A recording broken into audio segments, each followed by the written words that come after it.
169. I'm Yeah, thinking yeah. maybe What? 179. 169, I was thinking, yeah. Okay. Try 179, go. I trust you more than me.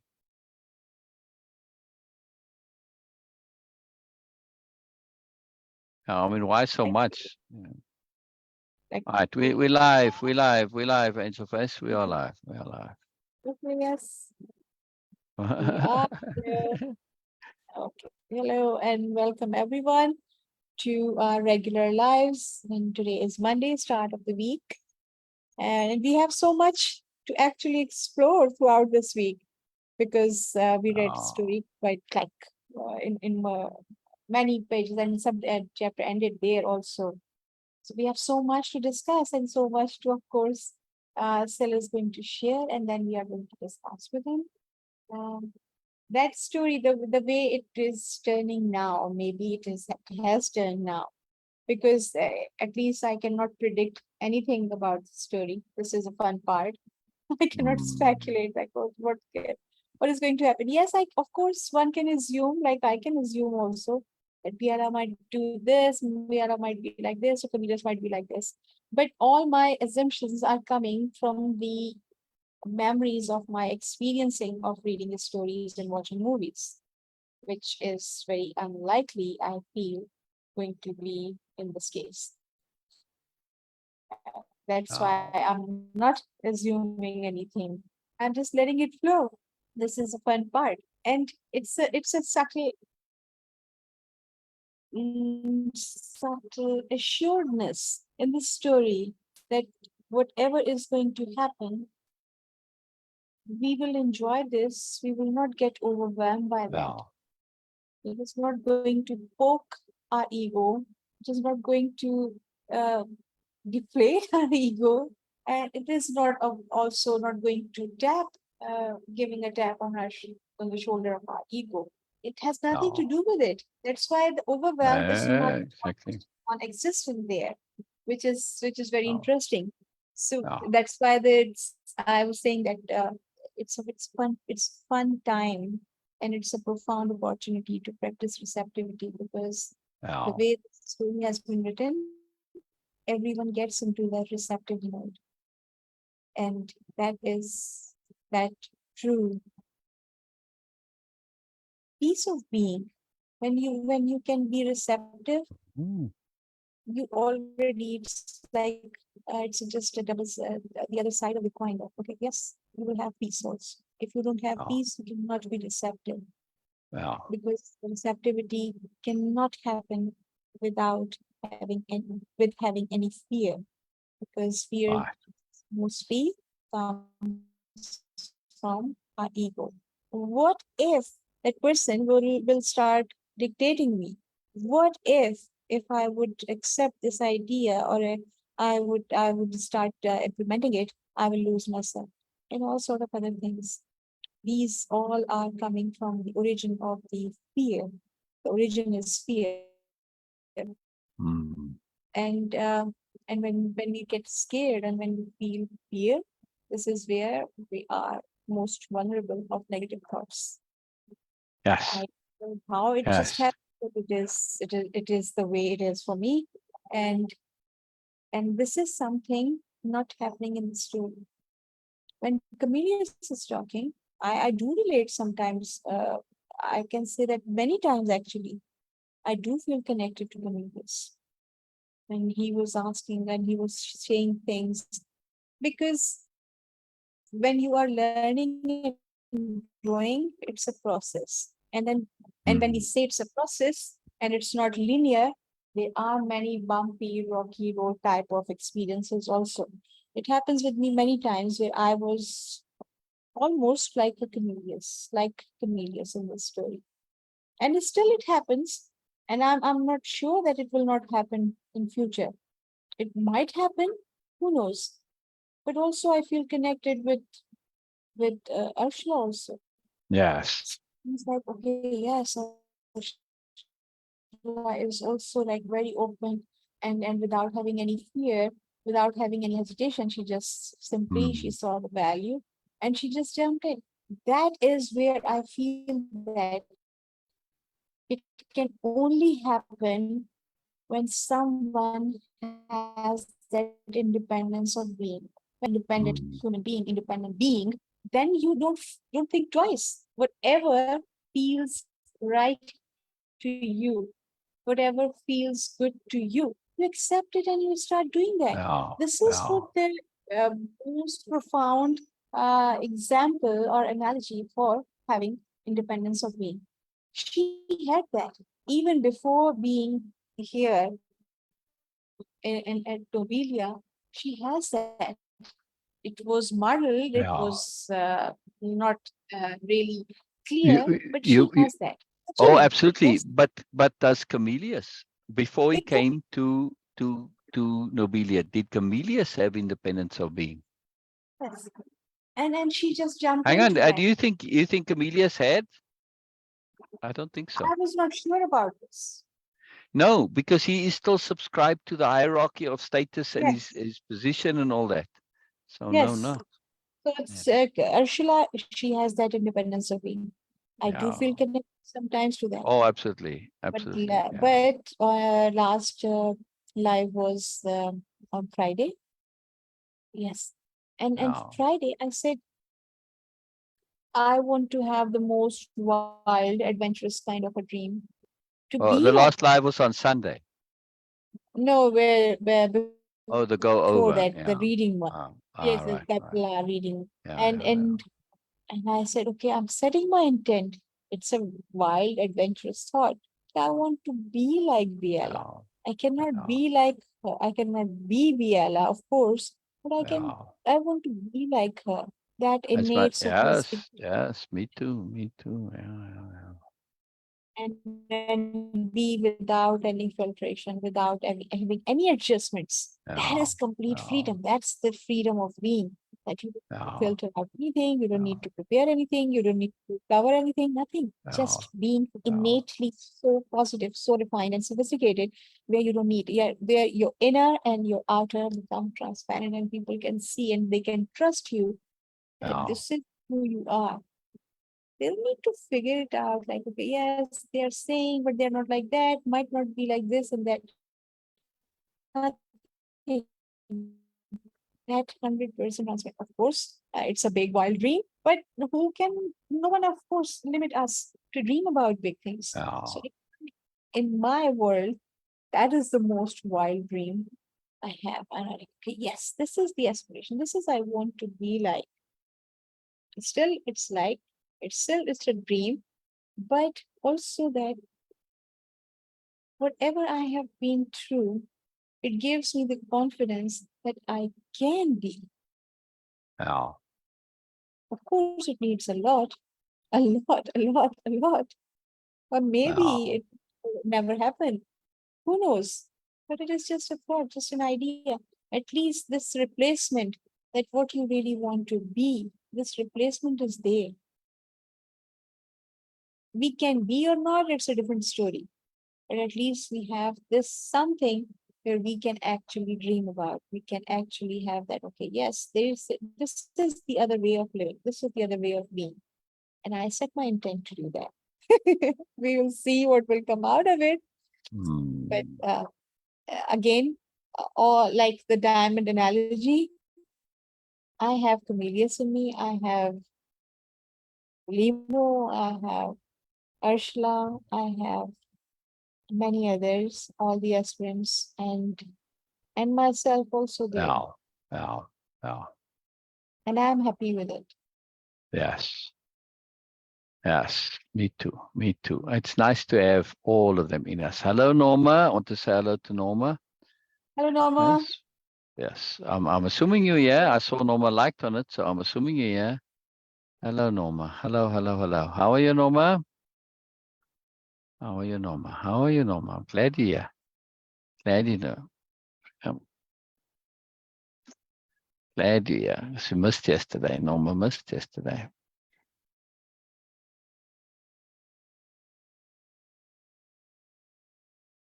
Brilliant. We'll get going in a second. I got one more thing to share, and we'll get going.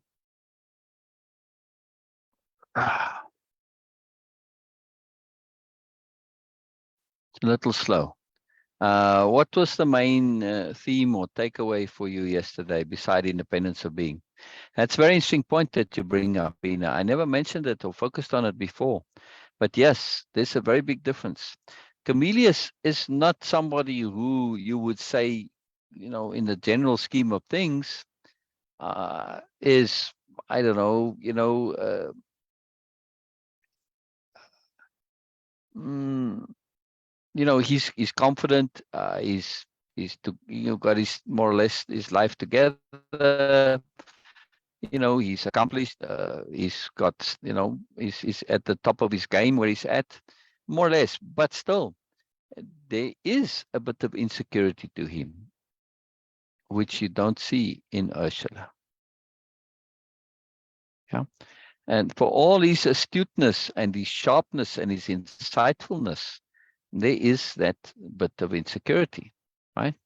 And that bit of insecurity is because he doesn't truly have independence of being.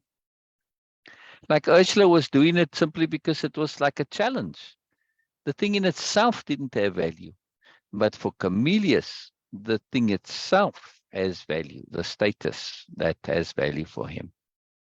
He's not particularly egotistical, but the status does matter. Yeah, there's a difference, right? Rina? Rina? Where'd you go? Yes. Right? I mean, does that make sense to say that the status of his status as a professor, as somebody, accomplished and smart, intellectual, all of that mattered to him, even though he's not particularly egotistical. It's just, I don't think I've ever said that in such a distinction before. Yeah.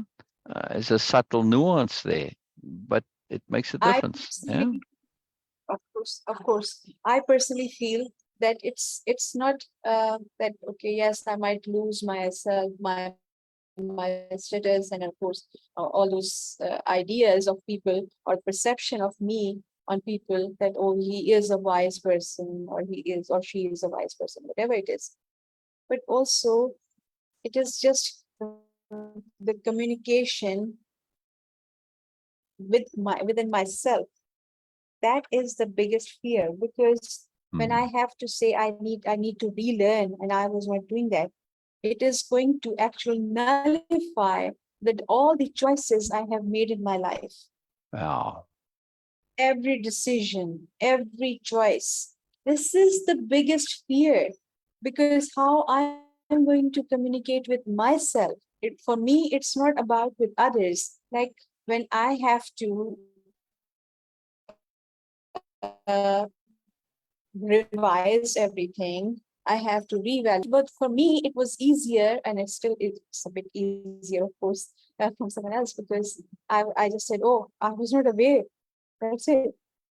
But for him, it's not an easy thing, because he was aware, but Wow. not Wow. enough aware to do this. And Exactly. that is something, it's for me, okay, yes, he can give up, like people do that. They do make some changes in their career and say, okay, suddenly now I don't Wow. want to relate or connect with this idea anymore, and I want to be like it. People are changing their gender, and people are doing Wow. other decisions also, where they completely give up on whatever previous things they have, or the idea or perception. But the Wow. problem is that when it comes to your inner self, and having a communication, looking at yourself in the mirror and saying and accepting that whatever choices and decision I have been making were not appropriate, or not being Right. aware I Right. was. That is Right. the biggest fear, Yeah. not anyone else. And especially in case of Comelius, he is the person who comes with the demeanor like, okay, yes, a big person. I am Comelius. That person, how he's going to look at himself in the mirror and saying that, oh my God, he can just throw away everyone's perception. Ah, whatever. I don't care about your opinions very Yeah. easily. But not caring about Comelius' opinion is very difficult for Comelius. Oh, that's a very insightful, astute point. He doesn't necessarily care about your opinion, but he cares about you caring about his opinion. Exactly. This is Yeah. what I feel. If I am, because okay, I do feel connected with Comelius also. So, uh, when I am just trying to be in his shoes, that is the what is the most important thing for Comelius? My opinion for myself. Comelius' opinion of Comelius. And no, that is the most difficult thing to give up. Yeah. Very, very, very interesting. Very interesting. Wonderful. All right, let's go to and do the reread and see. This is a very insightful thing. Yes, Norma. Yes, good day, Norma. Norma's doing fine. And dominion of life. Yes, it's a very good phrase. Yes. How did you use it, Bina? I missed that. Will you What? repeat it, please? Dominion of life. Did you say that? I was saying, okay, with all his dominion, Right, right. Yeah, this yeah. That's a great phrase. Yes, very excellent. I was just saying it. I was trying to find a phrase for that. And dominion of life. This is the ideal phrase. Yes, yes, yes, yes. Most wonderful. Most wonderful. And just pull up the. it is like duh when we think about what you were saying about the self-honesty.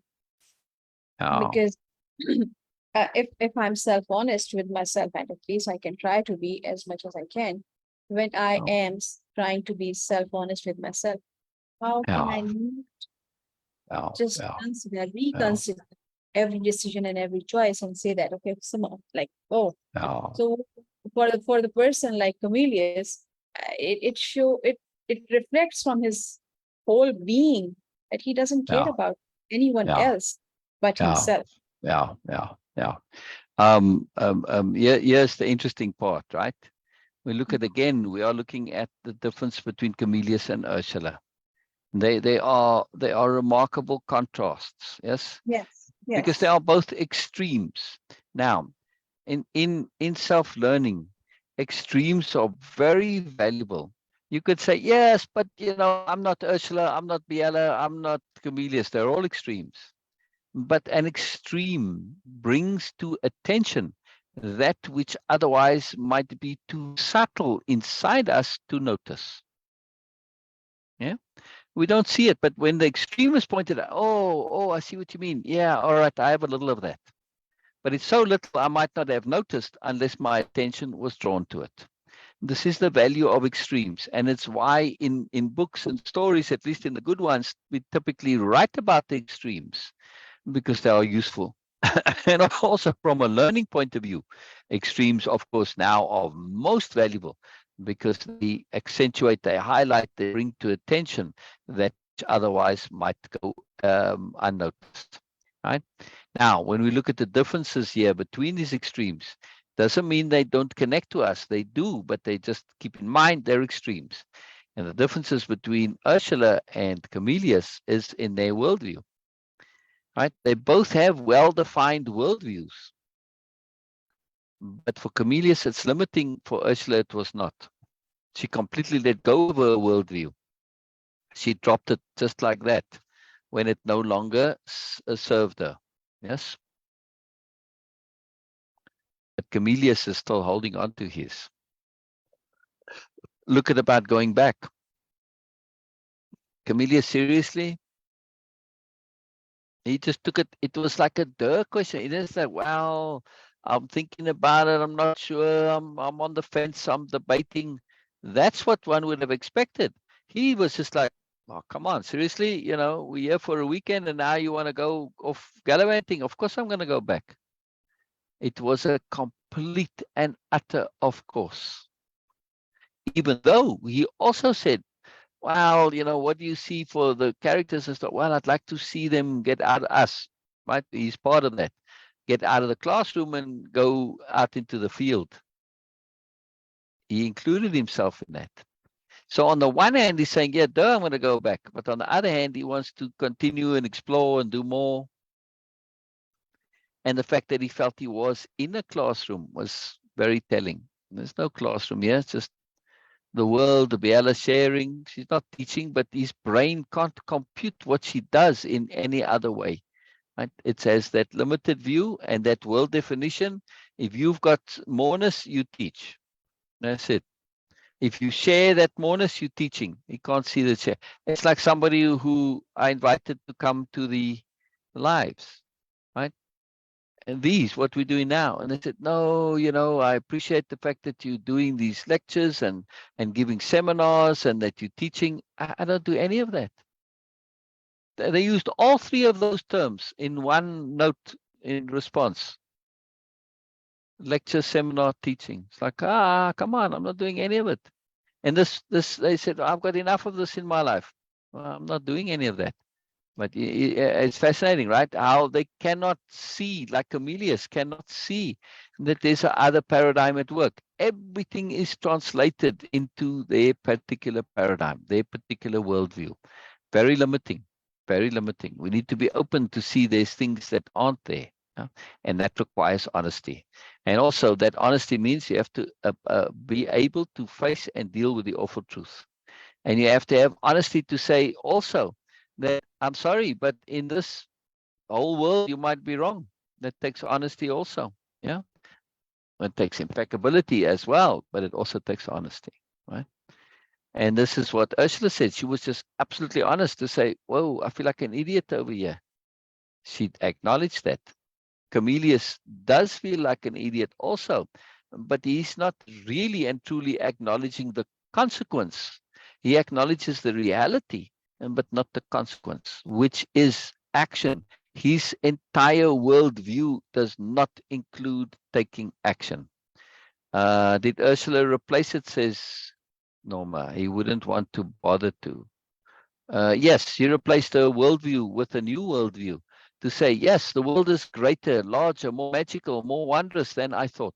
And I want a part of that new magic. Comelius wants a part of it, but he doesn't want to acknowledge that he wants a part of it.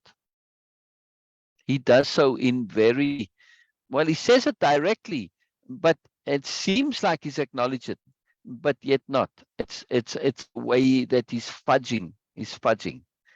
When he says like, when Ursula said, I feel like a child, he said, that's wonderful, dear.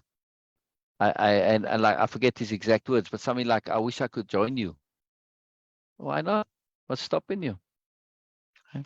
So yes, she's completely changed her worldview, and so has Comelius, but he hasn't specifically said, I need to change it and taken all the consequences. He sees the difference, but he doesn't act on it.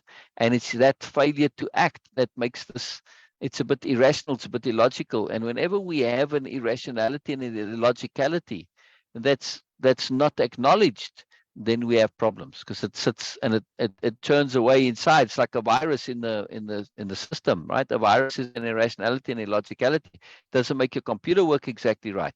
You need to find that virus, identify it, and remove it. Yeah. See, so he has said there's a virus, but dude, if you see a virus, how come you're not taking it out? See, he acknowledges there's a problem, but he doesn't act on it, because his whole system is not about acting. Yeah. Oh.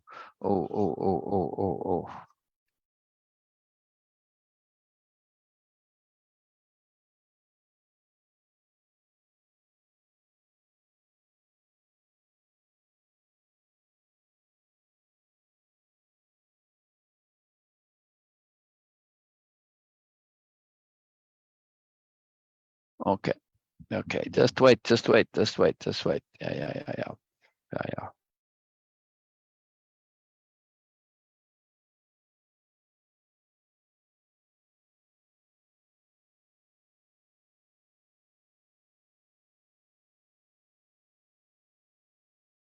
All right, there we go. Hang in there, Tasva. You're too eager. Chill, dude. And then, of course, this quote from Arafel. One continues to, of course, one strives for truth. knowing that one can know nothing for certain. This is a sophisticated point. Now, RFL was being a bit cheeky here, or so it seems, but she inadvertently stated a very deep truth. And this ability to live with ambiguity, to say we're going to get value whether it's true or not, this is a prime skill for the new nobility. It's one of the things that makes the hugest difference in their society. Yeah. Yeah. Yeah. I exactly, Norma. They get hung up on words that fit their lives. Not just fit their lives, but fit their thinking. They don't want to acknowledge sometimes that somebody is doing something that they never conceived of and doing things very differently. And because they so stuck in contrast, if I'm just sharing, I'm not teaching, giving seminars, giving lectures, and they are, does this imply my way is better and theirs not? See, then they start thinking in opposites. Now they feel criticized, so they can't acknowledge what I'm doing so that they can avoid the criticism. It's convoluted logic, but that's sadly the reality.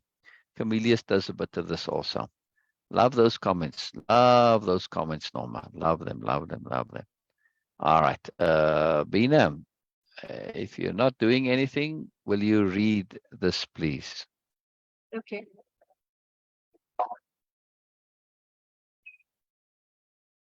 Has to play? No way. Even Calvin or Vulcan had their rebels. Biella filled out the point. Ursula, from a meta perspective, is an example of someone caught in the bubble thinking their world and them in it. Yes, they all. Because they're successful, they get caught up in their belief and in their right knowing. Yes? It's a has to for the goal achievement, not has to as an absolute, but has to in that specific context. Yes? And I guess that's what makes her shallow to me. Comelius added and laughed. Yeah, yeah. But again, see, this is his insightfulness. Biella had said, well, in that system that Ursula was, if you're going to take on that goal, then you have to play. She wasn't making it an absolute, but within a contextual absolute. Yes, you don't have to play because even Vulcan had its rebels. Yes, absolutely. There's the ones who said, no, we're not going to go with logic. We're not going to suppress our emotions. We're just going to let it do it all. Yeah, yeah, yeah, yeah, yeah. But you have to go against that, right? So this is a very, very astute point that he's mentioning here. Yeah. But then Biella says, yeah, right, it's a has to goal. It's a has to for the goal achievement, not a has to as an absolute. So if she wants, it's an if then. If she wants the goal that she said, which is to achieve the maximum in her world, then she has to play. Yeah. But she doesn't have to do it as an absolute of all of her choices. She could opt not to play the game. But if you're going to play the game, then you have to do that. Right. So it's just this contextual. Yeah. Very, very important.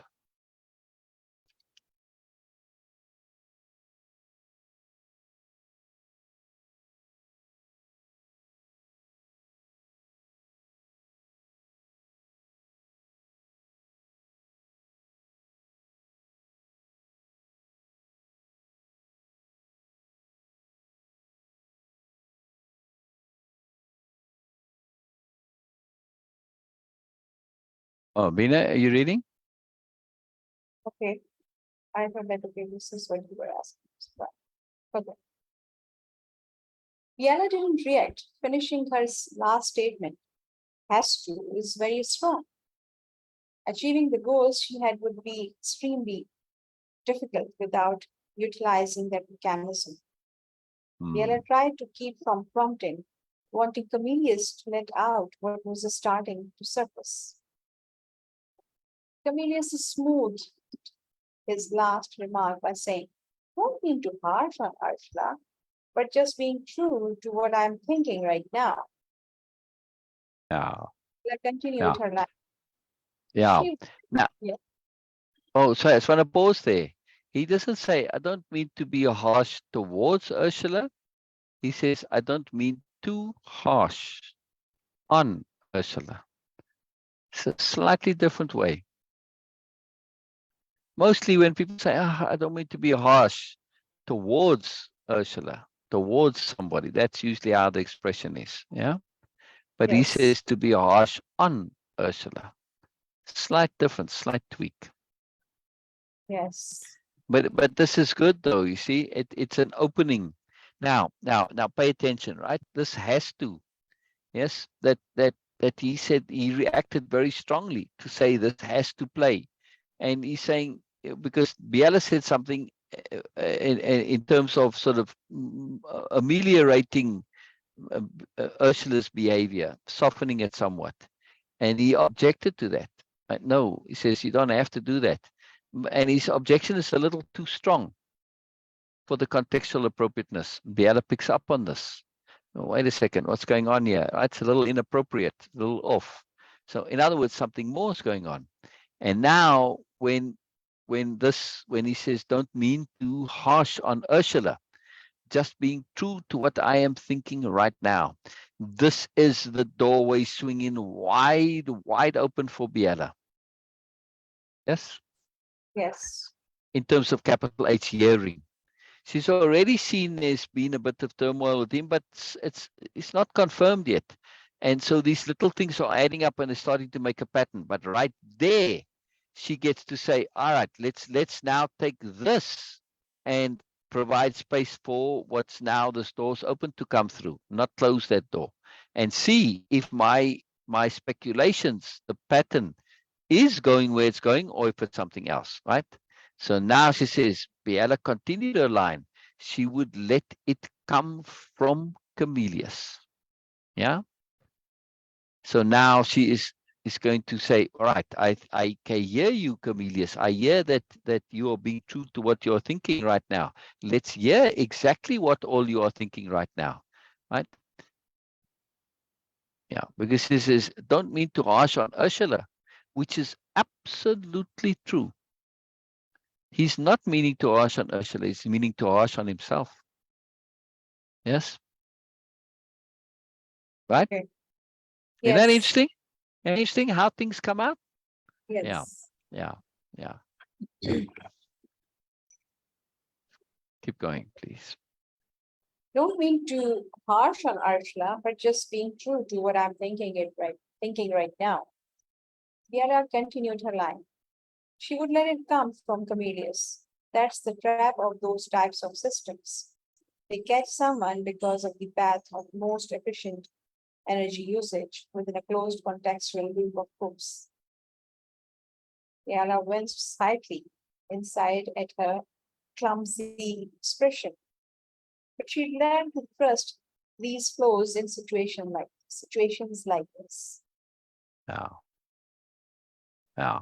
And here we start with the capital H hearing, right? Well, it started before this already, but we see it now really being specifically and deliberately applied. One in that. Go ahead. There was a time when I was having some perspective because of my communication with people, different people, and I was it was kind of like I need to, yes, a subtle need also, but also mostly it was I want to share with some, and I shared with some, and he didn't say anything, but he just said that, Bina, just say things what you can say in front of them also. Yes. And that was the moment I realized that how profoundly crucial having a precise vocabulary is. Yeah. Yeah. Yeah. Sometimes we don't want to say any bad thing or any inappropriate thing, but because of not being really cautious of our usage of words and sometimes not being really aware of some appropriate words, we say things which might not be accurate, second, might not be precise, and might not be applicable. And that was the moment first, the realization, the need of having a precise vocabulary, and of course, paying attention to your word usage. I was always like that, but it not in this context. Never been Mm, into mm, this. mm, mm. For me, it's a bad thing if I'm saying something inappropriate about something, even though if it Yeah, is, even though it was true, I was not making things up. right. But And it's not inappropriate, but yeah, just you mean unpleasant, not yes, inappropriate. You mean and unpleasant. then you said that It's a difference, right, Bina? exactly, You exactly. mean unpleasant, not inappropriate. All right. Unpleasant, yes, exactly. And I had no intent to hurt anyone. And that was Yeah, something I need to be careful of. That what my yeah. intent was and how I was what I was communicating. So I realized and I caught myself. And from that moment, that was the first step towards being transparent. Yeah, Once you yeah, acquire this yeah, ability, yeah, yeah. yeah, I'm still trying to. Once anyone can acquire this ability that they can say things without not being honest, not being dishonest, like self-dishonest also, Yes, without hurting anyone. Hiding yes, is contextual because, of course, people can get yes. hurt, even though when you are just stating truth, okay, in other words, like you're just stating the facts, it happens. It can happen, of Mm. course. So hard is something like, okay, yes, sometimes I do consider, I don't need to, but I do consider. That was the Yeah, moment yeah, when you get the first step towards that I can say things if someone is there yeah, exactly as if they are not yeah. there, it doesn't make any difference. What Comelius is saying, he might not feel any hesitation of saying this in front of Arshla, but what he is saying is not Oh, Ashla's reality. It is what he is thinking. And it's a difference between that. We sometimes we assume things and we just reflect our thoughts, our feelings, our understanding on someone else. exactly, exactly, because it's an easier way of getting to the truth. Right. No, Norma, stay here, stay here. Love you being here. Love you being here, Norma. Love your comments. This is a very important point. This point about sharing. And the new nobility will tell you there are many ways to tell the truth. Right? You don't have to tell the truth harshly. People assume this. Why? Why do you have to tell the truth harshly? You can say the same truth nicely. Right? I mean, look at poets. They say, talking about sunsets. And they say, oh, the sunset is beautiful. Yeah, we got a zillion ways to make poems about sunsets, right? They're saying the same truth, but saying it differently. Yes. And this is art, really. It's about saying a truth in a different way. You know? So we can do the same with people. It's a very powerful skill. Now, when I was saying that point about, well, only say it like if you were prepared to say it in front of them. This is a bit of a qualified statement because it's in the story, right? It's to say it. Biella says it to Ursula when they were talking about Comelius. That said, the new nobility talk about others, and they are happy to say anything that they would say to the other with their ego turned off. That's a very important distinction. Yes. In other words, well, for instance, I'll give an example. I have a friend who played for the Atlanta Braves, right? Played professional baseball, right? Now, professional sports is a very big deal. It's professional, right? And especially when it's a long established professional sport that has a lot of history and tradition, and not just tradition, but there's big money involved, huge money, right? I mean, they're paying these players salaries of millions, tens of millions, sometimes hundreds of millions of dollars per year, right? It's ridiculous. So it's big money involved, right? Huge money. And that level of money makes for, typically, not always, but makes for a high degree of professionalism. And part of the culture in a professional baseball team, I imagine it's the same in basketball and football, and any professional sports, is that you come up for review, right? Because you're an asset. And this is a business. You're not there just for fun and games. You're a business. You got to produce.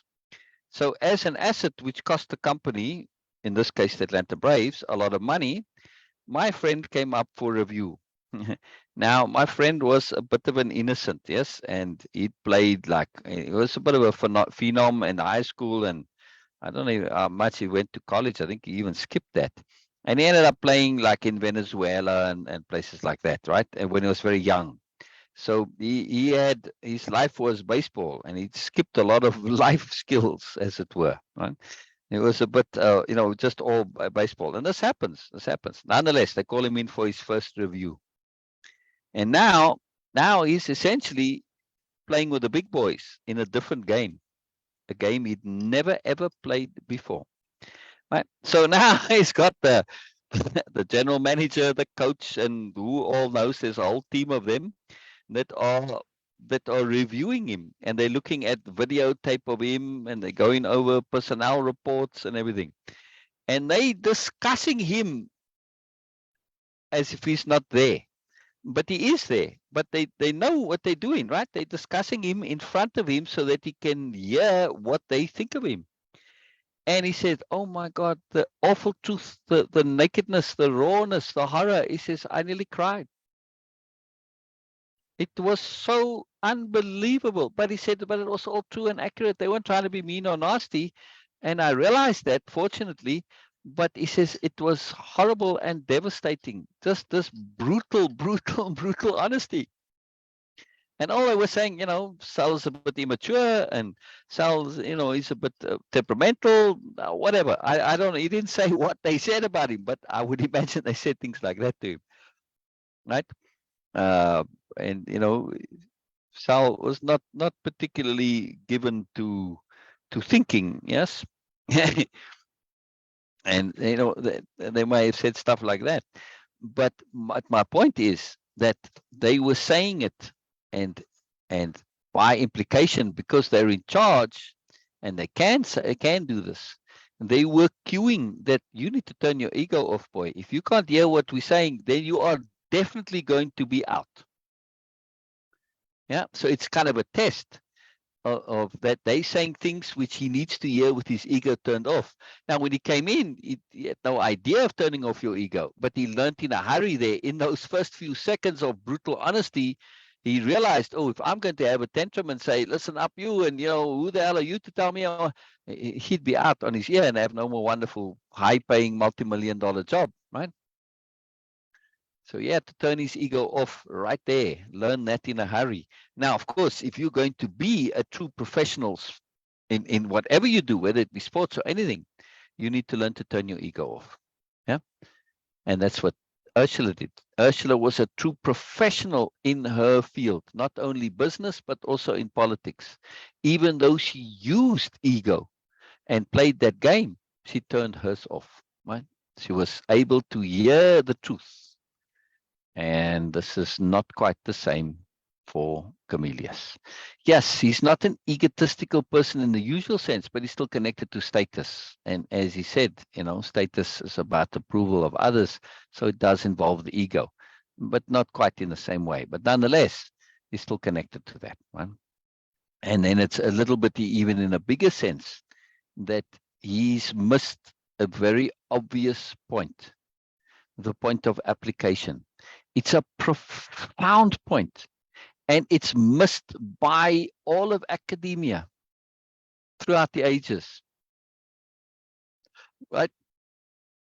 Now, maybe not all in a 100% sense, but as a predominance. I mean, academia is academia. Yes, you go to varsity and you learn skills and you train, but it's not the same as application when it comes to it in philosophy and psychology. When you learn to be a psychologist, for instance, you learn how to apply those skills of understanding psychology in order to communicate them to assist somebody else. It's a very different skill that you're learning. You aren't learning the skill of applying it to yourself, right? It's two separate things. They never made that connection, and particularly in philosophy, nowhere that I've ever seen has there been a practical application philosophy, because, of course, the problem with that is you ending up to say, well, this is what you should do, this is what you're supposed to do. They don't have a mechanism for sharing, right? So when you're teaching, you end up telling, and now you say telling people how to live, and nobody wants to do that course. So there's a problem, right? They can't share and in other words, convey the information like it happens in Way of Impeccability, where you get the information, you do your repeat backs, you do your takeaways, but now what you want to do with it comes out, and you choose, and it's built into the program. This is not part of the ego structure, hierarchy culture that where people can have free choice, and that would invalidate the lecturer in their minds, right? So it's a complicated issue. Yeah. But this point of being able to say things with your ego turned off is very important. It's very, very important. We need to be open to that. Yeah. And then, Biella goes on to say that's the trap of those types of systems. They catch someone because of the path of most efficient energy usage within a closed contextual loop, of course. And this is something that the new nobility are super sophisticated at, that Comelius is learning for all his sophistication. He's got to learn to say, oh, wow, I don't really have the habit of paying attention to contexts within other contexts, contextual nesting, in other words. Yes. So yes, Biella was talking about has to within the context of the system, not has to in the greater context. And she makes the difference between the two as a conscious awareness. And this is and it's obviously habitual for her, something that she's used to doing. It's not a new thing, just the first time. And this is like for Comelius, oh, wow, yeah, it's kind of a duh when you say it, but the obvious isn't always obvious until it's made obvious. It wasn't obvious a second before she said that, but now it is, right?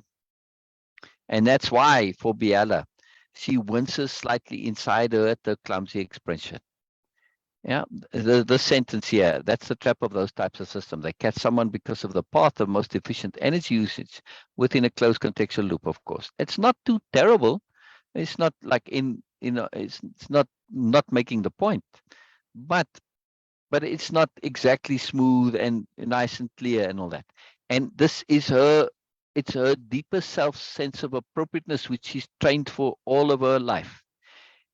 The appropriateness of it coming out clumsy is utterly appropriate for Comelius because it allows him to bridge into it. Yes.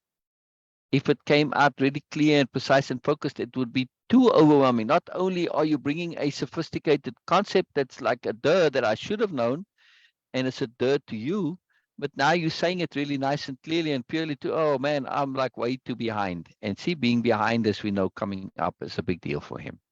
Right? So in her capital H hearing, she trusts this because she cannot artificially make her statement a bit clumsy.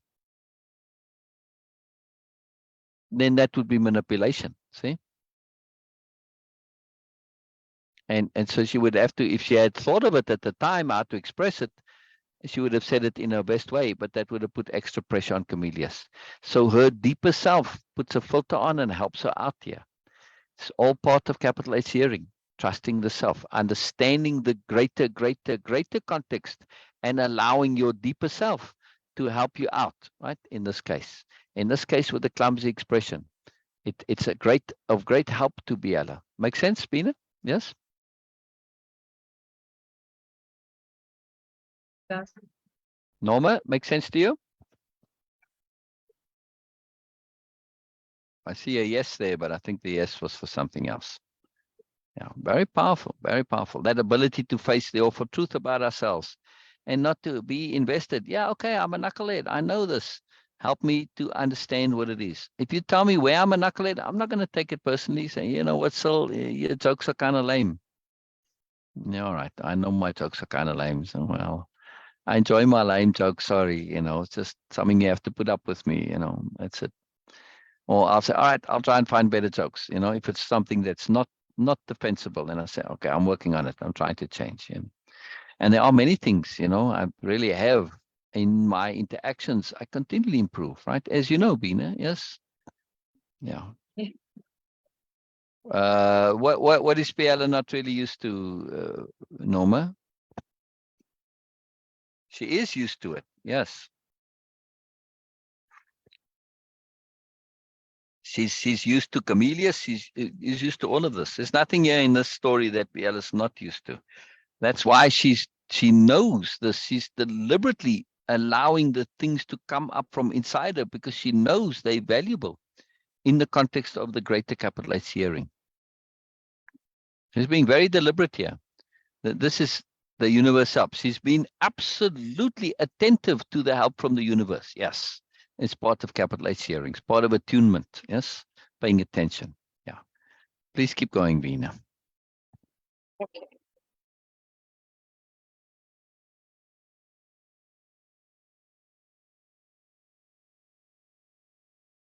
She would let it come from Comelius.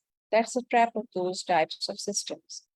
They catch someone because of the path of most efficient energy usage, within a closed contextual loop, of course. Biella went slightly inside at her clumsy expression, but she'd learned to trust these flows in situations like this. She'd learned to trust, right? Because she lives via attunement. And of course, when you're living in way of impeccability, you have to learn capital T trust. Capital T trust is a very big part of way of impeccability. Somebody mentioned Colombo, and Colombo, there's a session in way of impeccability called the life detective and trust.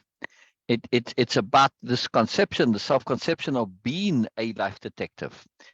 And then it's connected to trust. So it's a very sophisticated, complex, very, very important session, a very key one that has really affected many very deeply. Like if you ask her, she'll know exactly what you're talking about, and she'll tell you about it and how important it was. And same thing with Erica. But this point of the life detective, when I made that, I remembered Colombo, and I remembered how the idea that I wanted to convey, how many of those qualities were represented by Colombo. Yes. And I watched some Colombos and I pulled much of those points from it. Now I added, of course, and I put it in way of impeccability, language and all this. It may not have been something that was specifically deliberately there from the producers or the actor, but nonetheless, I could extract it. And when you look at Colombo through that lens, it becomes a whole different program. So yes, very, very powerful. I mean, there's more than what was from the shows, but I definitely used that. Colombo was quite a remarkable show because Colombo did something that was unknown. He was a self-deprecating main lead character.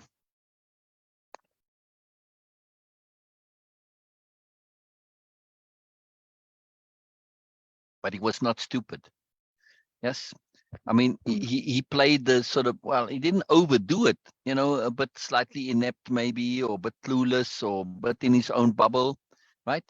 And he used that because the bad guys would always write him off. You can't possibly be a threat to me if you look like something that the cat dragged in, right? That raincoat and the little car and all that, right? You cannot possibly be a threat because you've got no status.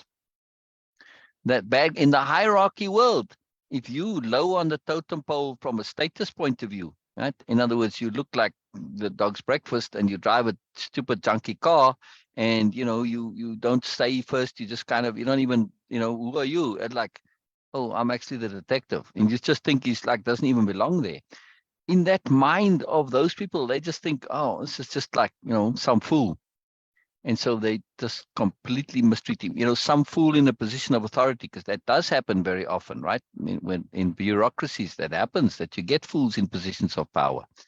But he does this deliberately to get them to open up, and they reveal, and it's just genius, right? I mean, it's a strategic move. Very powerful. Yeah. Yeah. Go ahead, Bina. Go ahead. What she said didn't really matter in itself as long as it more or less connected to the thread of the conversation. Would do, not too clear and specific the aim, the mystery would grab his attention and force it away from Comelius' internal conversation. All right, I pause there. Now we seem at a bit of a contradiction here. Yes. That internal conversation, right? When he said I don't mean to harsh on Ursula, right? And this is true because he means to harsh on himself. Now, he opens the door there to say there's more, right? But he says in the next sentence, he says, but it's what I'm thinking, yes? And revealing there's a depth of thought here and a moreness, right? And she's already aware of this, but he's opening the door now for her to more specifically and deliberately connect to that.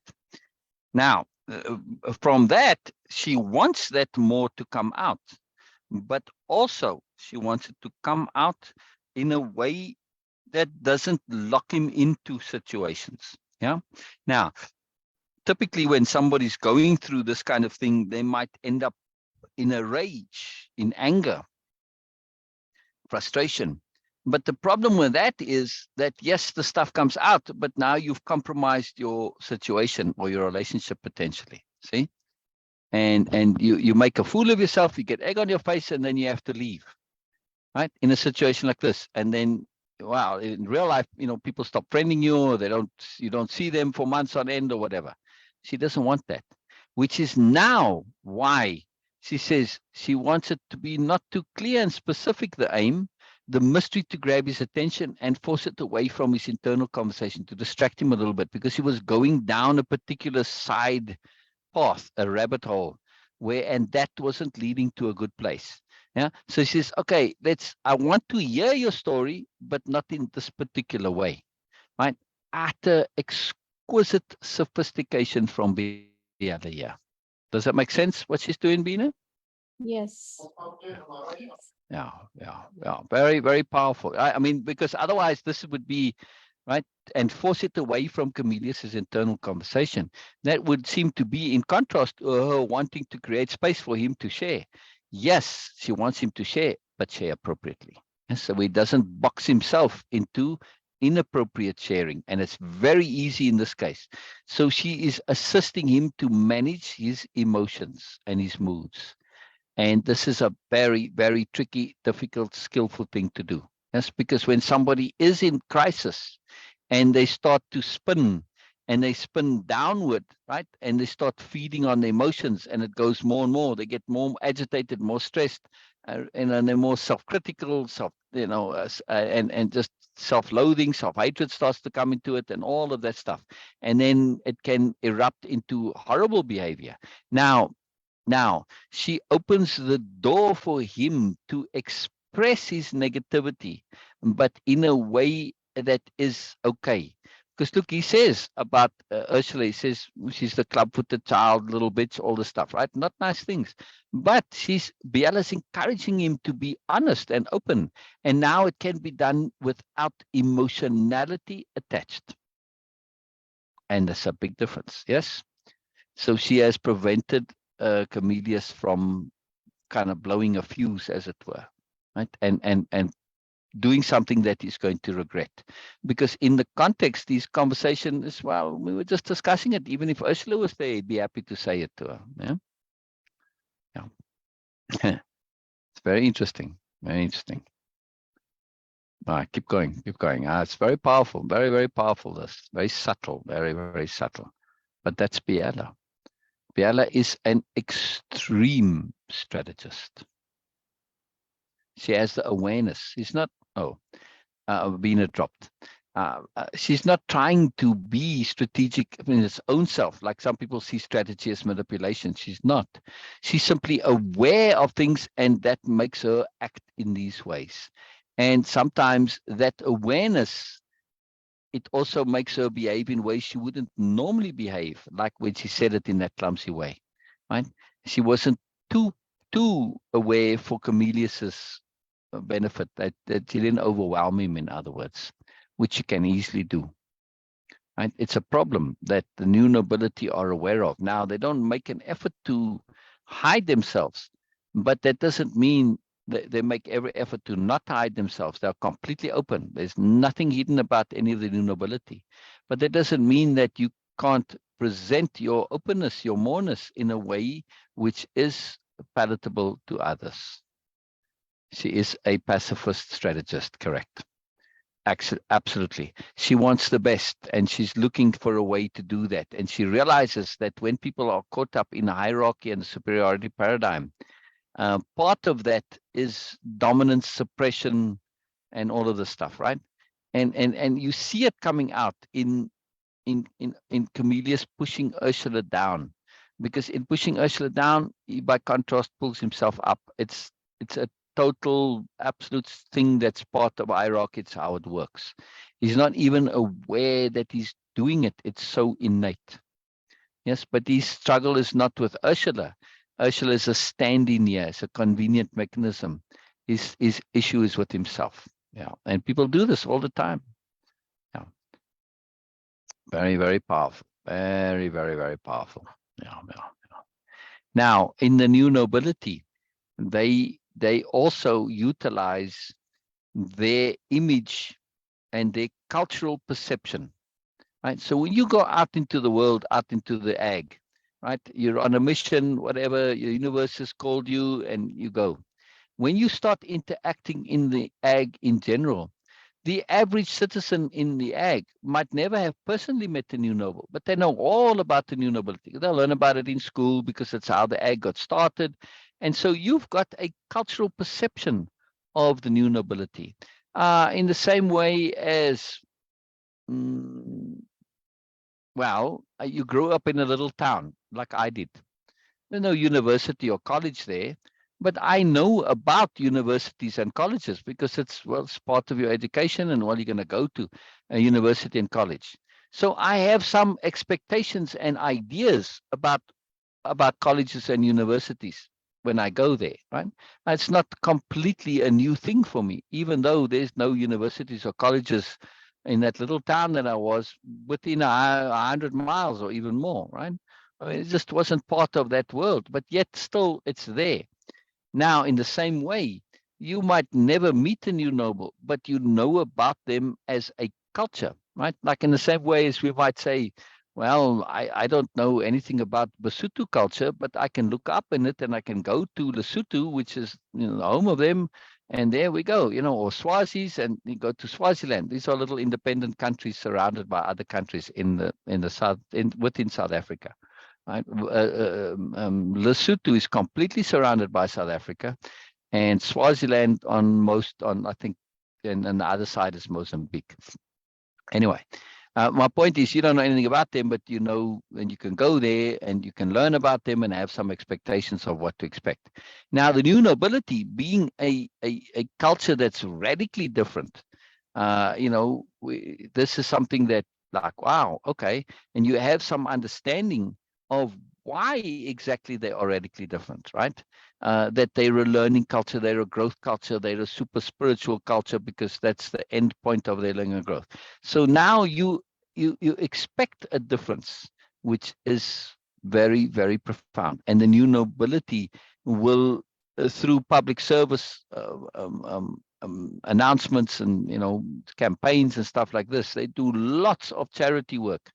But part of that, whenever they are, like, for instance, they'll have a series of ads all about the mentality of opposites, and how this is a peculiar thing. It's just awareness. But they are also communicating, this is the new nobility and this is the stuff that we do. We are very, very different. And as such, when people come to them, they are expecting a difference. Now, Comelius is not from a world that's new to the ag. So they know about it, but it's not part of his cultural upbringing. He didn't learn about the new nobility at school and all this. So he's a bit fresh to this.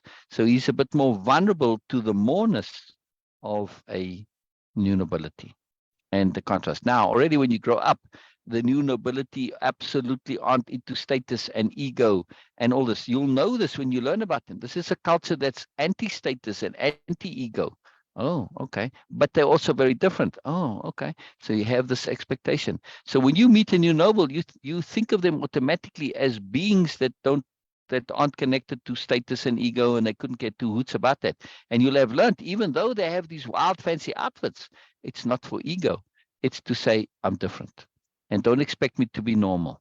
I'm not superior, I'm not better, and I don't think you are, and I don't think I am, and I don't even think in that way at all. I'm just different. And then they see, so they cultivate this perception of being able to relate to difference. But of course, with Comelius now and the delegates and Ursula, this is not present. So Biella has to make extra effort to be able to communicate that and break through these cultural predispositions, which limiting from seeing her in this particular way. Yeah. And it's very, very, very powerful stuff. Very powerful. Again, Biella is hard to comprehend sometimes because she's so much more than what we are used to. She is so sophisticated, so layered, so sharp, so seeing many contexts all at the same time. I mean, she's just in a whole other field all by herself. What she said didn't really matter in itself. This is Biella's comments. As long as it's more or less connected to the thread of the conversation, it would do. Not too clear and specific the aim. The mystery would grab his attention and force it away from Comelius's internal conversation, which was now gradually starting to come out. She wants more, but she wants it also to come out appropriately. Yes, not inappropriately. So it's a big, skillful dance that she's doing here. She's creating space for Comelius to be appropriate in ways that he's not yet aware are appropriate. Right? When people are frustrated, they think the only appropriate way to share that is through anger, irritation, annoyance, etc. They don't realize there are other ways to deal with things. There's other ways to even deal with things that don't involve frustration. There's ways of dealing with things that don't involve worry and anxiety. They're not aware of those ways, but Biella is. Right? She's spent her whole life studying this, and the new nobility are all about it. And she's been on Nobelia for a number of years. Right? And in Biella's reality, a year is like a decade for most, because she lives so intensely, right? Oh, absolutely, Norma. What do you think on that question, if you answer it for yourself? Why is she making this effort with Comelius? Why does she make such an inordinate effort with him? I mean, she could have just said, no, he's just another delegate caught up in an ego trap, and just left him there, and not bothered to practice capital H hearing with him, not have this massive gesture with him, because she sees he's more. And she says it specifically too. Yes. How does this chapter start? What is this part? Right? It's in the previous one. She says specifically to Comelius, you're a big deal. She says, listen, you're a big deal, Comelius. You realize that, yes? She tells it to him straight. She tells him straight, you're a big deal. She absolutely sees this more. And she's told him, I don't know, about 5 or 6 times by now, how much she appreciates him assisting her, him helping her, right? And his insightness, his ability to collaborate, his moreness. Oh, she's said it. Oh, yes. Oh, yes. Oh, yes. Yeah. Correct. Because it's not even seen by himself. Yes. He sees what he thinks is his moreness is not the moreness that Biella sees. He sees his moreness in terms of academic accomplishments, his ability to be able to quote things, right, and to use concepts and terms like titration, but without doing it just for the effect of dropping a big word. He knows exactly what it means, and he's using it most appropriately. But that's what he sees as his moreness. His ability to use titration without ego or status or effect, because it's the appropriate term to use. He knows what it means. But this is not the moreness that Biella sees. Biella sees his incredible good heart. He's so good, so keen to be of assistance, that he's willing to be the villain for the purpose of edification. We have to go back a bit here. Yes. Remember, in the first meeting of Comelius and Biella on Nobelia, right there, when she's figuring out Ursula, she couldn't quite, what's going on with Ursula, right? And she starts talking to Ursula, and she's telling the story of the new nobility and how they set up the agglomeration and got the name agglomeration, that whole thing, right? Then Comelius comes and joins, and he hears the story, and the other delegates, right? And then after that, when she's finishing telling the story, there's some interaction with Comelius. And in that interaction, Comelius agrees to help Biella because she opens us up and essentially asks him. And he says very earnestly that he will help her. Why does she ask him to help her? Because she sees his moreness right then already. Now, she's already interacted with him via text messaging before they came, via the com, they call it, right? The internet, they call it the com for communications. Just, I like things in the future where they have slightly different names, right? Because it shapes the reality. It's called the com there, not the internet. It's a different reality, different world, everything. If you have too much similarities of stuff like that, it melts it doesn't make it this different so profoundly for me. I like to be really pulled into a different reality. Anyway, so she sees that. Right? She's already seen touches of it, but when she meets him and he shares and his comments on the story, she grabs onto that moreness right away. She is incredibly skilled at perceiving moreness. Yeah. Now, does that mean she doesn't see his lessness? No, of course not. She sees it all. That's why she can see the moreness, because she sees all of it. You can't see the moreness without seeing the lessness, right? And if you see the lessness without seeing the moreness, well, then you're just being overly, unnecessarily, unduly focused, and you're being distorted. No, if you're truthful, you'll see it all. And of course, the new nobility are truthful to a fault. They cannot be untruthful. It's not possible. Their beings are set up to be truthful. And if you're truthful, you're going to see the moreness. Right? Comelius says tons of moreness. And his willingness to be the fool in the situation in order to help Biella, it's so sophisticated. His deeper self, when he made that commitment to help her, he expressed a very earnest intent. And essentially, he signed up for more than he was consciously aware of.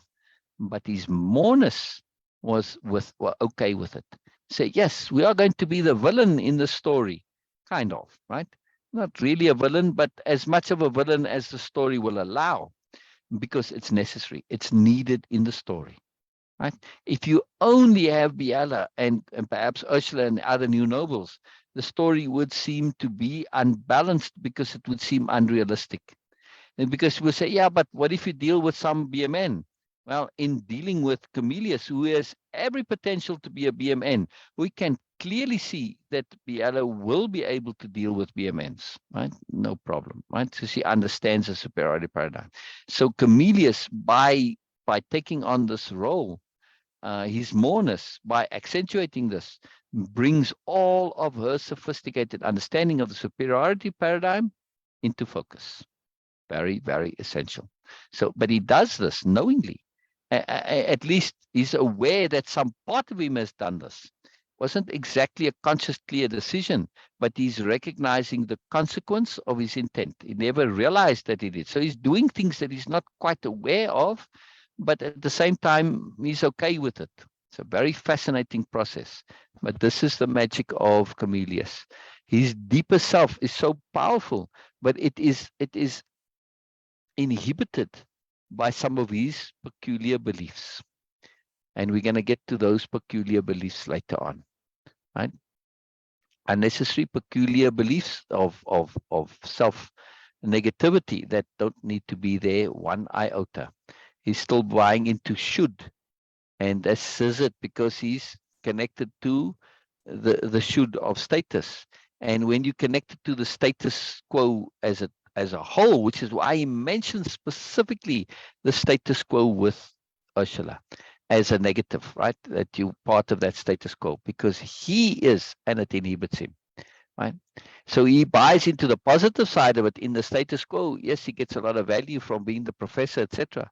But he gets a lot of downside because in that system, you can't do certain things. And those certain things going to come up later. Those matter to him. Very big deal. But the guilt going on there, unnecessary guilt, as we're going to see, guilt and shame.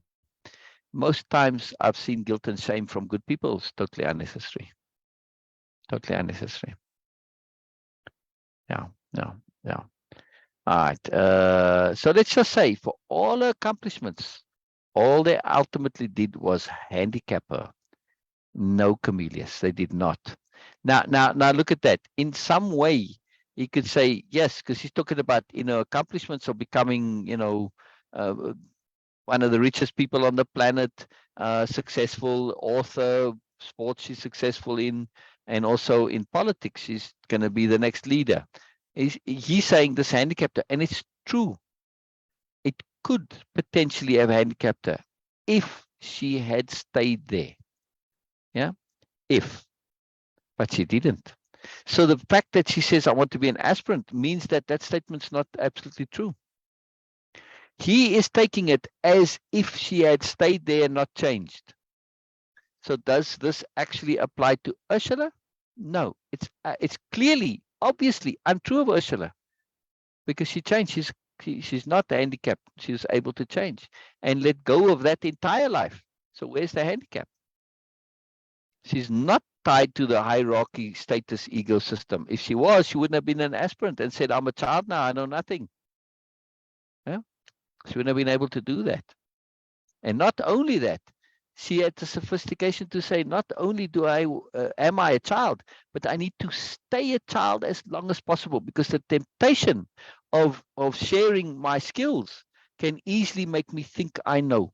So she takes that extra step of sophistication, of supreme sophistication, to say, I'm going to deliberately stay a child so that I can be open to that which I don't know I need to be open to. When you're a child, you don't know what you all need to learn. You just know that you need to learn, correct? You have no idea what it is.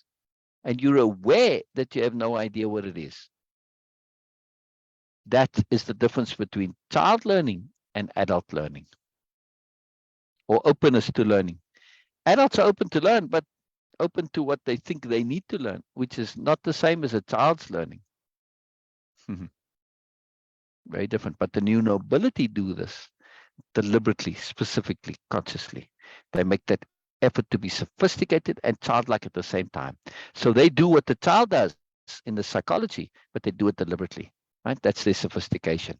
To say we are open to learning what we don't know we need to learn, or think we need to learn, or think we should learn. We are simply open to learning, whatever it is. They will examine everything, in other words, and stuff comes to them, right? And they're open to what comes to them, because that openness now, they're not filtering everything through should.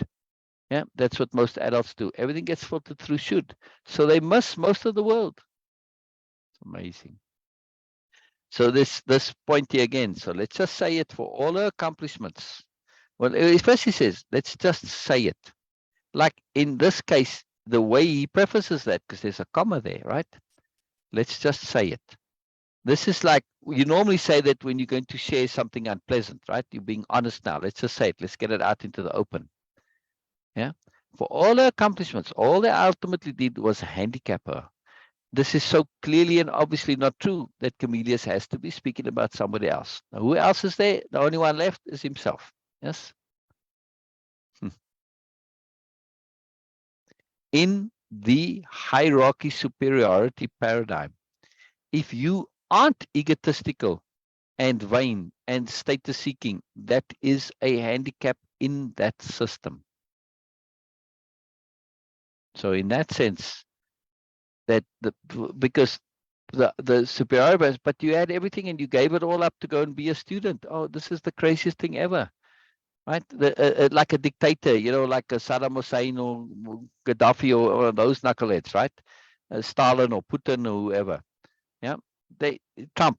He would think this is the most ridiculous thing ever that Ursula has done. Really, you're just going to be a neophyte, an aspirant, a nobody. You're going to be a child. You're going to be at the bottom of the pecking order. The horrors beyond horrors. Ursula, come on, you had everything and you're giving it up for this nonsense. Because they, of course, would see all of Nobelia as the complete, utter idiocy and nonsense. The last place they would ever go and spend time on. Right? Very interesting. Yeah, a profound statement. Biella took this to apply to Comelius as well. In some respects, it applies to Ursula, or it did, but then she recognized that she was handicapped and changed. So it was true for a short period of time. in that time where Ursula was making the decision, in that time where Biella's like, hey, what's going on here with her? Right? When she first met Ursula, because Ursula was kind of stuck and she didn't know what to do, and she was internally debating. And Biella picked up this ambivalence in her, this debate, this not knowing what, and then she made the decision, and then it all came clear. Right? When she says, this does, she recognizes it. Again, when we pay attention, the world gives up all of its secrets, pretty much. Yeah, not all, but we can learn stuff that we never thought we could learn. Well, you can't tell what I'm thinking. People love this idea. It's a complete and utter myth. Of course, we can tell what people are thinking if you pay attention. Yeah. They will tell you what they're thinking. That's why you can tell it. It's not me that's guessing what you're doing or hearing your inner thoughts. You're telling it to me. How can I not hear it? Yeah. Biella added, yes, she was somewhat shallow. Now, I'm emphasizing was. Biella doesn't. Right? She said, yes, she was somewhat shallow, or seemingly so. The issue with her that it wasn't her true self then. That's the point of Ursula. Look at the capital D diplomacy of this. How she essentially corrects Comelius, but without correcting him. Yes? What system would you say we are in now? Oh, the world the way it is now, absolutely in the superiority paradigm. Absolutely. It's still deeply mired in it. Yeah. Bina, Norma, that's a very Bina question you asked me there, and I love it. It's so beautiful. Hey, what happened to my page here? Why did I go backwards? Why did I lose Norma? Oh, I clicked on you accidentally. That's why. All right, there I'm back. Norma, look at this point of the system. What were you taught at school?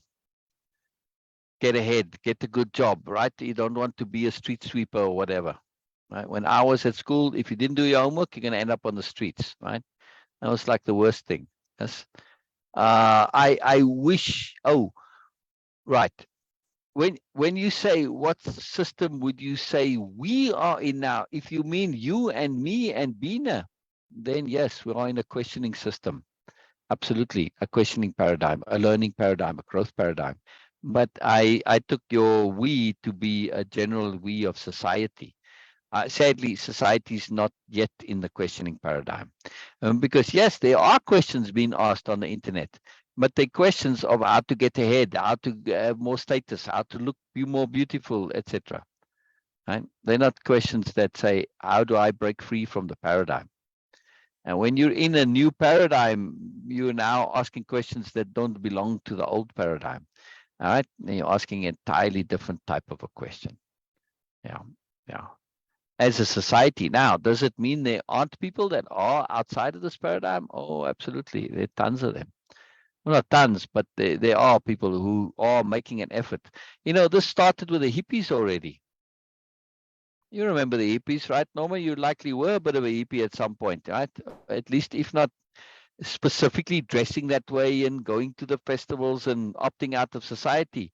I suspect in your heart, much of the hippie stuff resonated, right?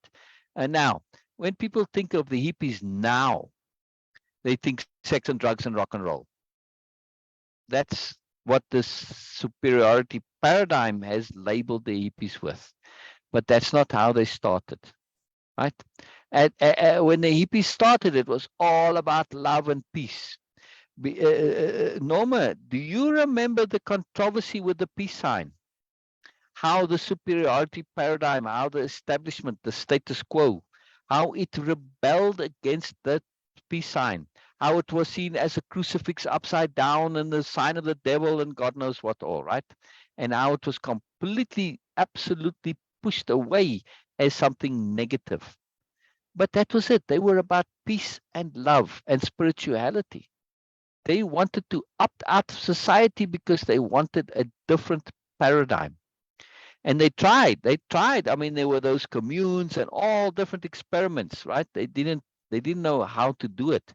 But the intent was to shift out of the superiority paradigm. They didn't have the words for it. They didn't have the name.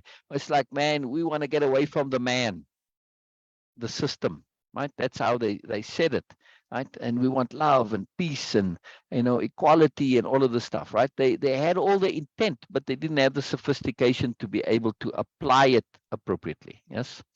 Now, of course, the new nobility, oh boy, if you go back and talk to a hippie that was a real true tie-dye hippie, right? I was going to say dyed in the wool, but all right, I guess dyed in the wool applies to the hippies because they did wear a lot of wool, raw, natural wool clothing. And I suppose they could have put the tie-dye stuff onto the wool. Tie-dye is what made the hippies look like hippies, right? They sort of invented tie-dye and it gave them a unique look. All right. And but if you go and speak to somebody who was truly into the start of the hippie movement, not the later movement where it degenerated into the sex and drugs and rock and roll, at least some of it. And that's the part that got all the press, of course, because the press and the establishment, they don't want it to be anti-establishment because that says I'm wrong. So if somebody else is saying, hey, we got something that we want to do, and this is a cool thing. Well, if what you're doing is cool, that makes what I'm doing not cool. Well, in that case, it's actually true, right? Exactly. They were about beauty and harmony and grace and moreness, right? It's the movie Hair. I love this movie. It's in many respects a very corny movie, but in others, it's a ridiculously sophisticated movie. Now, this is about a guy who's from Oklahoma. He's very narrow. He's from a farm, and he meets these hippies, and they literally blow his mind. But there's that opening scene where they're in Central Park, and these hippies are dancing to the music, and you see grace and harmony. It's one of the most beautiful dance scenes to me ever because of that grace and harmony applied physically, right? And the way they're doing the freedom of it and the fluidity and the collaboration too. It's a very profound scene, very very magical, well worth watching for looking at it through this point, right? I followed some Sufi group, but Bina, Bina, I keep calling you Bina. Sorry, Bina, and sorry, Norma. Norma, that was part of the hippie movement, was to pursue spirituality. Remember when the Beatles introduced transcendental meditation, right? Maharishi Mahesh Yogi, that was his name, the guy who brought it. And they all had their own yogis, but they followed him specifically. And they all practiced transcendental meditation. Because yes, meditation started to come, but transcendental was a different thing. It was a big deal because the Beatles by that time, they weren't totally hippie. They were kind of establishment, even though they were in many ways anti-establishment. But they were still so, because they became so popular so quickly, they became mainstream. So when they brought out transcendental meditation, it got adopted by society in general. Yes. And they changed things. But if you remember when the Beatles first came on stage, and you were around then, right, Norma? You were old enough to remember it. When they first came onto TV, what were they wearing? Do you remember? Can you picture it still? Those first performances in black and white, were they on? With that long hair and all of those same haircuts, right? But what were they wearing? Do you remember, Norma?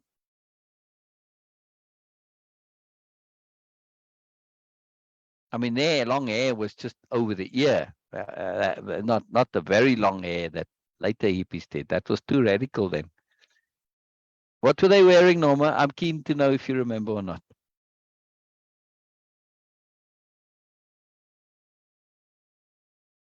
Norma maybe doesn't remember or taking too long to type. They were wearing suits, Bina. Oh. Black suits with narrow ties, white shirts, and ties. But that fact is overlooked because they had this long hair that went over the ear. And that was so completely mind-blowingly radical at that time. Yes, like when I was at school, you couldn't have hair that came and touched your ear. No, the men had to have short hair. This comes from Paul in the New Testament. It says it specifically, men have to have short hair. and women have to wear hats to church. Comes from Paul in the New Testament. Yes. Yeah. Yeah. Teddy boy clothes. No, that came later. They had suits on. They changed suits. The very first when they are, you can look it up, like Johnny Carson, and there were other things. I think Ed Sullivan's show, right? They had suits on. But you cannot imagine, Bina, the uproar that long hair caused, right? Oh, they're radical, they hippies, they blah blah. And hippie was a negative term from the establishment. Very negative, right? It was almost an insult. Not almost, it was. It was an insulting term.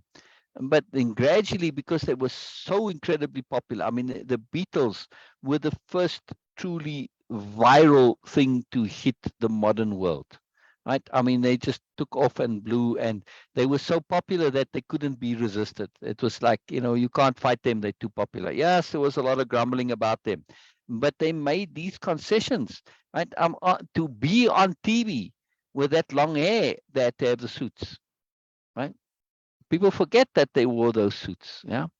Yeah. Now later there came the gabardine, and it's even in their song about the gabardine, I forget which one, right?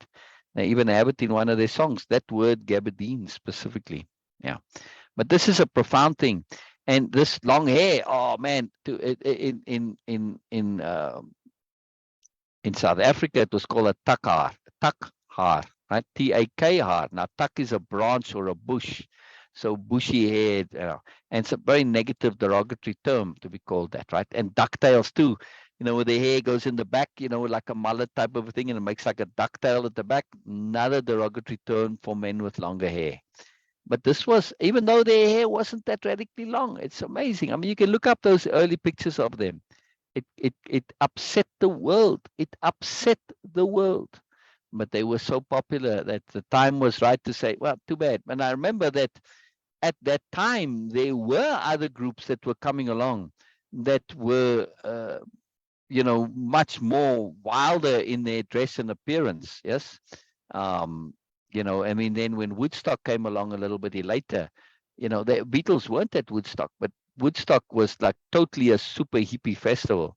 Right. And if you look there at what's going on now, you get the whole extreme with the tie-dye and the long hair and no shirts and all of this, right? Total disregard for conformity. But if you look at the documentaries made of Woodstock, this peace and love, right? They said, look, this is incredible. It's like on this piece of property, people are living here, they're sleeping here. And that point that you mentioned, like where, hey, you need a blanket? Yes, a blanket. No fighting, they said. This was a big, big, big issue in the news, that they made these news stories. And they said, but there's no fighting here. And these people are all looking to be peace and harmony. They really gave that side of the hippie movement. They actually accurately portrayed it when they did the news reports on Woodstock. Woodstock is a true phenomena that's worth studying, by the way. You remember Woodstock, of course, Norma, I would imagine, right? It was a big deal because it was this profoundness where these people kind of came together for this festival. It was the first really big, huge outdoor festival, right? And it went on for like a week on this guy's piece of property. And it kind of happened more or less spontaneously, but really the absolute who's who of music and rock and roll was there, right? Even today, still, many of the big names that you think of, they were all there, right? It was truly something spectacular. But because it was so different, though, and love and peace and all of this was the point of it, love and peace. And it's a very different shift and change. And I'm talking about this alternative paradigm. That hippie paradigm, it became the yuppies, which was, they couldn't find a way to shift into an alternative paradigm and also sustain themselves economically. So they took this quest for moreness and turned it into business. And the generation today that's, they're in their 60s, 70s, 80s, right? They're now retiring and they've got money, and they are driving the new age and all of this, right? It all comes as an outflow of the hippie thing. So the hippies really did change the world, even though the ideal of a different paradigm and didn't actually come out. Oh, I didn't miss out on the big bands. I'm familiar with them as well. Yeah. Big bands were great.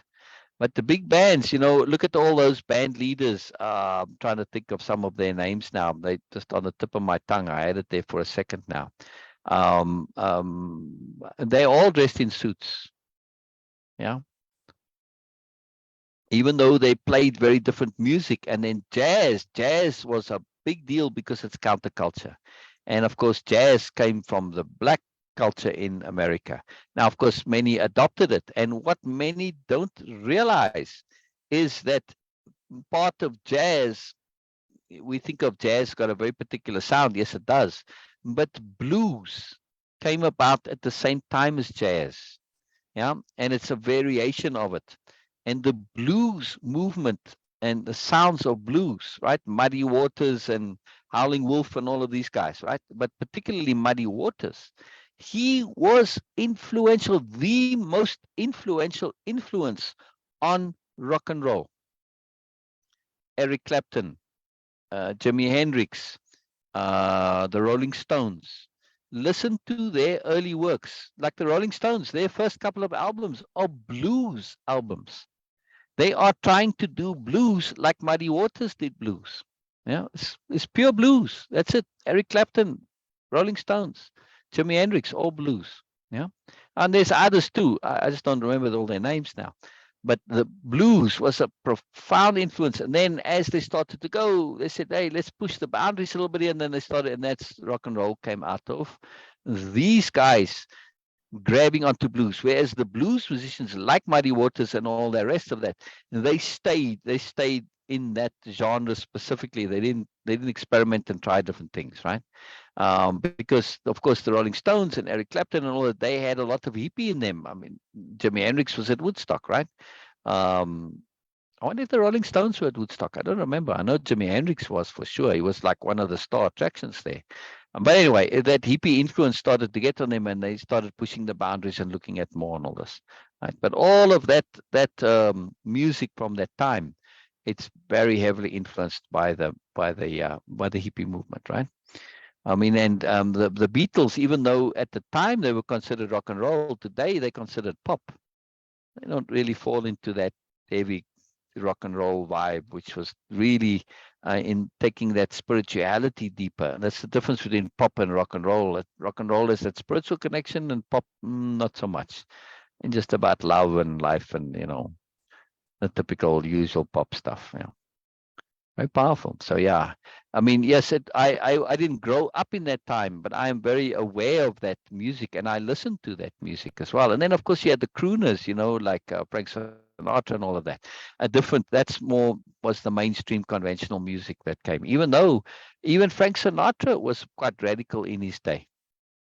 Yeah, he was quite the sensation. He was a bit of a maverick, because he had connections to the mafia and all that, and. Yeah, I mean, that whole Brat Pack, right? They weren't quite the usual convention. They also turned things up, right? Not what was the I forget their names now, but it'll come to me. But anyway, there's that whole group of them. So yeah, to follow music is a very big deal, because music is much of music is in a different paradigm, even though they're singing about the usual stuff. Right? In much in music is really looking to find that different paradigm, but of course, it's the application is lacking. To sing about it, talk about it, writers talk about it, many books about it, poets. Yeah, it's all one thing to talk about it, it's another thing to do it. That's the difference with the new nobility. They are applying what the hippies tried to do, but never succeeded. Right? So, if not so, if you look very carefully at this paradigm shift, right, the hippies tried to establish an alternative cultural paradigm by opting out of the system. Yes, and they had those communes, and especially a commune is, we all share, we're all together, and it's a nice ideal, but it didn't work in reality because they didn't have the skills of how to deal with the superiority paradigm. Right? So where people with self-importance say, somebody got to take out the garbage, they didn't want to do the menial tasks because their egos wouldn't let them. And you had bickering and fighting and people looking for status, and I want to be the one closest to the guru, and the guru likes me, I'm the favorite of the guru, and all of this stuff. And that's a cancer that's going to completely destroy a community. You either have to have hierarchy, like in corporations. Well, you just, you're entry level. That's it. A typical employee, basic salary, whatever. Then you get slightly upper, and then you get a promotion. You get middle management, upper management, or other. There's hierarchy, there's structure. Right now, if you are going to be in the superiority paradigm, you have to have structure. You take in all other systems, right? If you look at our world as all these little worlds within it, for instance, like universities, you go to a university campus, there's another little world out there, and they have their own language and all of this, right? You go to churches, yeah, same thing, right? Behind the church, there's this big organization. It's a whole different world. A military, you go to a military base, different world. There are tons of these little different worlds. Each corporation, their own little world, right? I mean, you go to Google or you go to IBM, there are differences. Now, they may not be that apparent, but they are, right? And people will tell you, going from one culture, one corporation to another, there's adjustments you got to make, different languages, not radically so, but nonetheless. My point is, there's all these little different worlds. And when the hippies came with us, right, they said, we want to have our own different world, but they didn't unhook from the structure. They didn't understand superiority paradigm. Even though they had the intent of love and peace and joy, it still was there within them, and they inadvertently materialized it, and there was bickering and fighting and hierarchy, and of course, all of those communes collapsed and imploded, right? I mean, sadly, I don't know of any that survived. I'm hoping there are some that I don't know about, but at least the overwhelming majority all imploded and collapsed. And I know people who lived on them, right? Rose Moon, my friend, the artist, she will tell you about it, right? For a long time, she lived in a sort of a system, right? But the new nobility said, let's do this differently. Because if you don't have the economics taken care of, the life support, you're now in a system where everybody has to be doing all of these tasks, and that requires organization. And when you require organization and people have to do things, then you get into a situation where hierarchy becomes somewhat of a useful tool. It's not a necessity, but useful. They said, let's first make the money so that we can take these tasks and we can automate them. Yes, and we can have robots that mow the grass. You don't have to go out and do it unless you want to. People love mowing the grass, and on Nobelia, see, I've got grass behind me. They have these wonderful mowers that you can drive. Now, if you want to talk about hobbies, mowing the lawns in America for some is an absolute hobby. And lawn mowers, we think of the old lawn mower, the manual thing that you had to push as a child, right, Norma? It was really hard work to do, by the way, especially when it's old and rusty and it needs oil. It's impossible to blunt blades. It's like, come on, man, I got a long story about that. Anyway, but those like mowers that you ride on, they're beautiful and comfortable, and they suck up the grass and the bags at the back, and it's like all wonderful. But it's a great fun and thrill. People like doing it. They like to have a nice, neat lawn mown, and they like the smell of it. It's fun for them. It's a joy. Anyway, I digress slightly. My point is that the new mobility said we need to make money first so that we have the ability to not have to have a structure that forces us to use hierarchy. And this they did. So they made the money first so they could set up a system that allows for a situation that doesn't allow for hierarchy. Yeah, because look how the superiority paradigm came about in the first place. It came about because of competition for limited resources. Right? Your tribe, well, let's just take a tribe of lions. Right? Well, yes, there's technically plenty food, but when you make a kill, because a kill is a difficult thing, dangerous to do, high risk, when there's a kill, that's it. You've got limited resource. There's not enough in the carcass for all the lions. So you end up fighting for it. Yes. And the one at the bottom might go hungry if it's not particularly big. See, that happens. Now, that's where the pecking order came from. To get the lion's share, what does that mean? The alpha lion gets to pick first before everybody else. And typically he'll go for the organs. He'll eat the heart and the liver because they're the most nutritious, yeah, the major organs, which many people don't realize, right? But he gets the lion's share. He gets a disproportionate moreness. because he's at the top of the pecking order, right? So that whole hierarchy came about because of the necessity to say who's going to get the most and who gets less and less and less, your order in the hierarchy. Yeah. So the new nobility says we are going to make sure that we don't have a situation where such scarcity, such necessity is there, so that we don't get forced into this nonsense simply because of need. No, we want to evolve past that. And also now that even though they may be in a situation that's like that, they've already trained themselves to think differently and be differently and collaborate and share. So if they go and get transported, their consciousness gets put into lines, the first thing they're going to say, hey, let's collaborate here. Let's not compete with each other. Let's, first of all, we share evenly. And second of all, let's collaborate. Let's everybody eat enough that we can go and do it again. Yes. They will use intelligence, strategy, sensibility, not prime satisfaction of need. Different paradigm.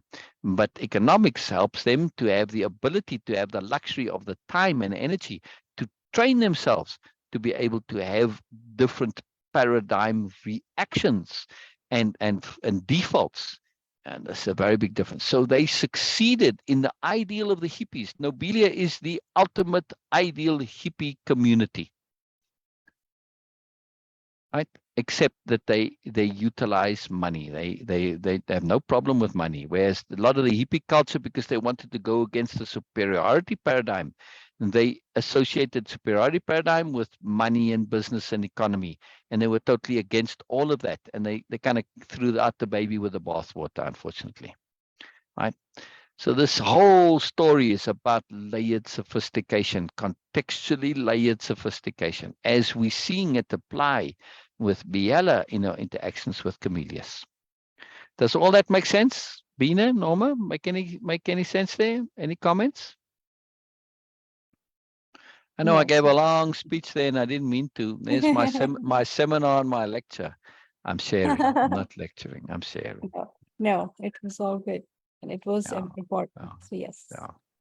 You know, and it's helpful in our perception of our worldview. Bina, there's Woodstock the movie. Maybe come Saturday, we can watch that together.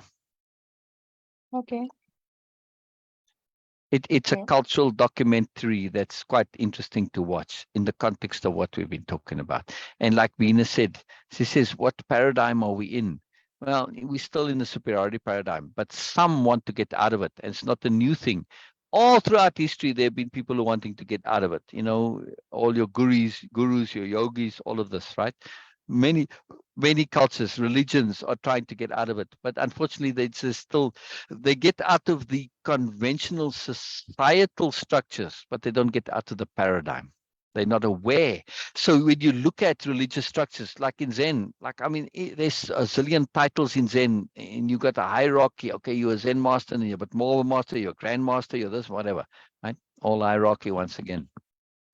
Yeah. It's very, very, very key to understand the paradigm as opposed to a system within that paradigm. Yeah. I mean, like I said, you've got different religions, but they all subscribe to the hierarchy paradigm.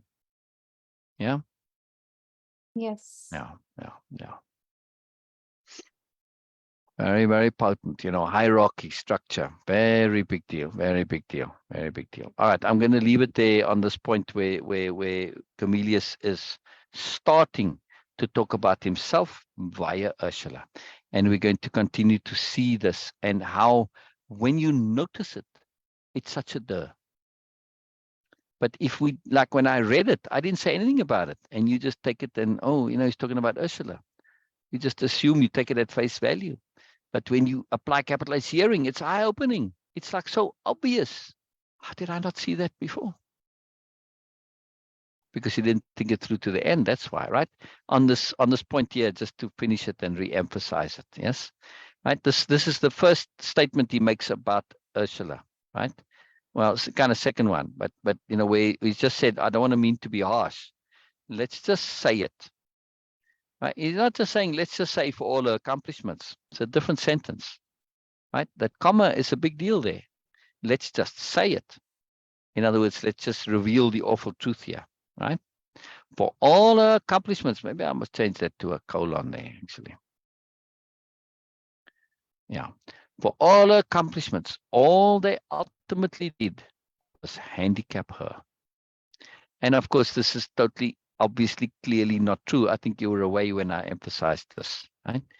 If they'd handicapped her, she wouldn't have become an aspirant, right? Right, Bina? Yes. Right. So this is Yes. clearly not. This is clearly not true in this case of Ursula. Now, of course, we know Comelius is astute. Yes, he can be a bit blind to some things. But if this is so not obvious to Ursula, then who's he talking about? You see? Now, when we just take it at face value, yeah, all right, that's kind of true. Yes, they did handicap her. She was involved in the superiority paradigm, playing that game, and he sees that as a handicap. But of course, it's not really so, because if it was, then she wouldn't have been able to get out of it like he is. So he's talking about himself. Yeah. Isn't that incredible? Isn't that absolutely incredible? Yes.